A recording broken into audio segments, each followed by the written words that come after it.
อมพิวเตอร์คอมเป็นซึ่งหือมีซึ่งหือหลายๆพอง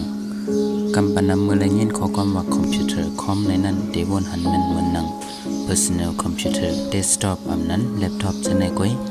ซึ่งหือกอลีขนอเขาคำมาเลเพนด้วยว่าคอมพิวเตอร์คอมอันว่าในเดมีพังหางเส้นเปิงมันซึ่งหือและลองมันเหตุการณ์มีซึ่งหือในขนอคอมพิวเตอร์ในมันเดมีเส้นเปิงมันใดๆเปิงและลองเหตุการณ์มันก็เดงเปิงหลักกันไว้กันเนาะตัวอย่างมันเหมือนซึ่งหนังเมื่อเขาขาดจะดื้อจากทุกเงิน ATM จะดื้อเครื่องไปนับ calculator แต่กว่าเช่นนั้นปองว่าเขาจะคอมพิวเตอร์คอมไว้เส้นหนึ่งอยู่เขาและพังหังคอมกำพอง personal computer desktop laptop smartphone และเด็กกว่าดังนำดังไรขนอเอาค่ะกอบในดอนดาในคลิปวิดีโอในแต่ก่อเอาค่ะคือด้วยมองในเส